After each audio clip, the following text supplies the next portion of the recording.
plan is to bring those tax rates down. And by the way, you might think, well, what are the tax rates of other countries? Our tax rate on the people who are employed, well, about 1/4 of the private sector workers in America, our tax rate is 35%. That's the federal income tax. There are other taxes on top of that, 35%. Guess what Canada's is? 15%. So if you're thinking about building a new factory, which looks more attractive to you? Likewise, think about what happens when you're looking at Europe. Europe's tax rate is 25%. Ours is 35% again. How can we be so much higher than Europe? These countries have figured out that to get more jobs means more people repaying taxes with higher incomes. And therefore, as a government, they'll get more revenue by making it more attractive for small business, which is one thing I'll do. And then the other one is this. We have to have regulations. You can't have business work if there are not regulations and laws. You can't have people opening up a bank in their backyard and getting money from their neighbor and loaning it out to others. That's not going to work. So you have regulations, but regulations have to be updated, modern, not designed to crush entrepreneurial spirit. And so that means I've got to go through the regulations we have and weed out those that are crushing business. That much because they have all the lawyers in the world and they know that if there are a lot of regulations, it'll keep a lot of competitors at bay.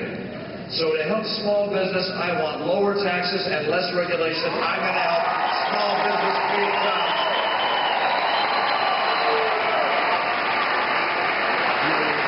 By the way, that can only happen. We can only do those things if we're able to do something Washington has spoken about for years but not been able to do. And that is to reach across the aisle and find good Democrats who love America just like we do and find common ground and come together for the benefit of the American people.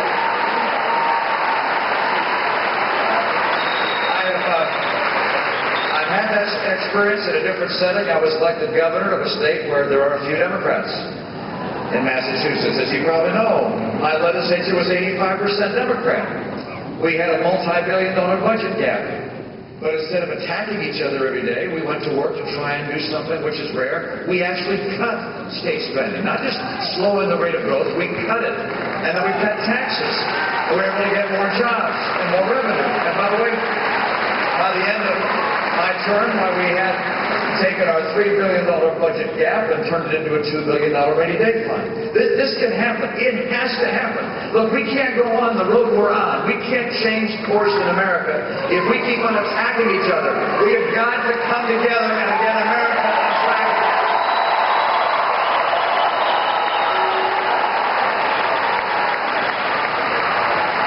Let me tell you.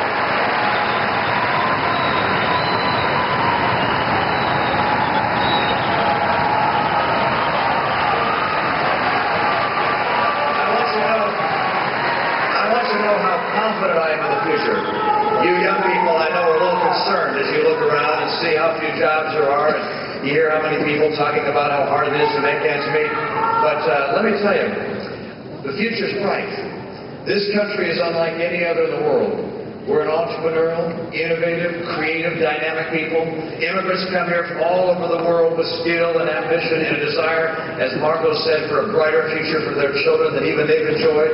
And that spirit of optimism and of hope propels our economy, and that in turn gives us a brighter future for our kids and, of course, builds a military second to none in the world. These things all work together. And I'm confident that what drives America is the character and heart of the American people. And I've seen people over my lifetime who have that spirit. Can-do, entrepreneurial, make it happen, enthusiastic, optimistic people. I was serving as a leader in the Boy Scouts of America some years ago. And some scouters here. Good. And this is at a court of honor. For those that don't know what that is, that's where you give the Eagle Scout Award or other awards to scouters. And it was at a reminder table at the front of the gymnasium, and I was seated at the end next to the flagpole.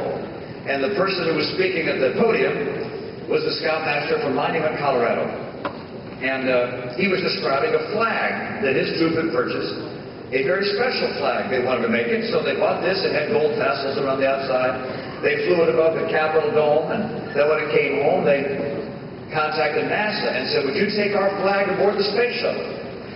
NASA said, okay, we'll do it. He said the boys were so proud looking from their homerooms at school, watching the launch of the Space Shuttle Challenger, and then they saw it explode on the screen in front of their eyes. And he said he called NASA and asked them if they'd found any remnant of their flag. And they had not. And then he called again, and again, and again over weeks, but still no remnant of the flag. And then sometime months later, he saw an article in the paper that listed the debris from the Challenger crisis. Challenger disaster, and it mentioned something about a flag. So he contacted NASA, and they said, in fact, we have a presentation to make to your boys. So NASA came together with the Boy Scout troop, he said, and presented them with a plastic container. And he said, we opened it up, and there was our American flag in perfect condition.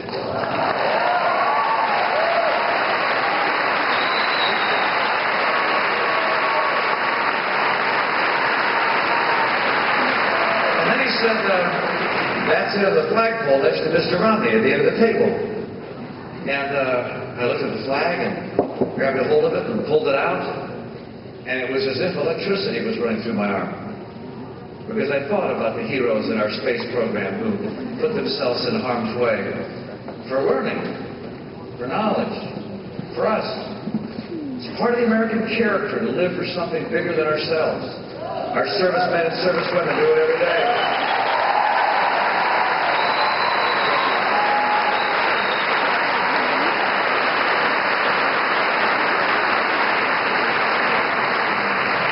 Of course, know that song, America the Beautiful, one of my favorites. It describes the beauty of the landscape of this country. But there's another verse that describes something perhaps more profound, definitely so. And that's the verse that says, oh, beautiful for heroes proved in liberating strife, who more than self their country love, and mercy more than life. Would any of our veterans and members of the armed services please raise your hands if you're recognized?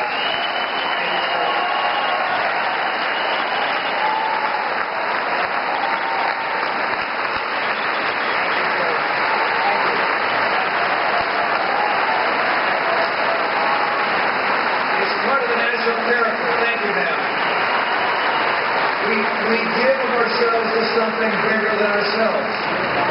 Some in great ways, as in our military and in our space program and others, but often in our own homes. My sister is such a champion and a hero in my life. My sister Lynn is in her 70s. Her husband passed away a few years ago.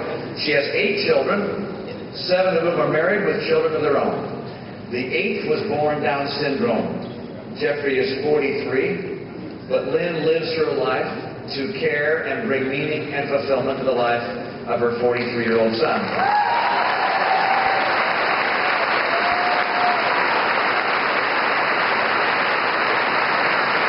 I think of all the single moms that are struggling to make ends meet right now, so they're able to put a good meal on the table at the end of the day.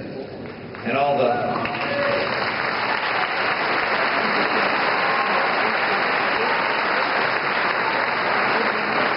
all the dads and moms are working 2 shifts these days, 2 jobs, so they have enough money to buy clothes for their kids, so their kids won't stand out of school and look different than the other kids.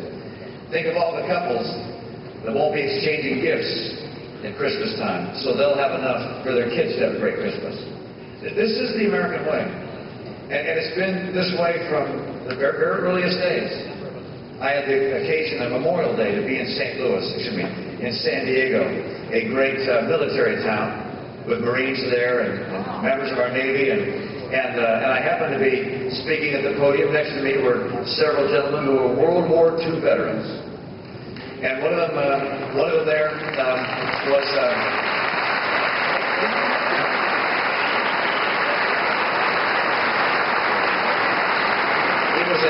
He was a lookout of the USS Tennessee on the day of Pearl Harbor.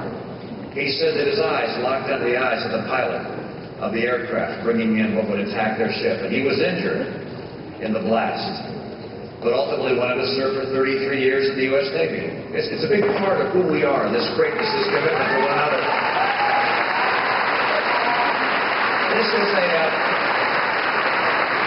This is a time when America makes a choice. With all the challenges we face, we have to decide what will be the course of America going forward. I've laid out my plan, those 5 steps, designed to get more jobs, to put people to work, to get take-home pay, and to keep America strong. And the American people, and particularly you folks right here, have very clear eyes. You know what's at stake. You've had the chance to see the candidates. I know you have full hearts because you love our country. There's a TV show you may have seen some years ago where they had a fictional football team that every time they left the locker room to go onto the field and face high odds, they had a sign up there. It said, "Clear eyes, full hearts, can't lose."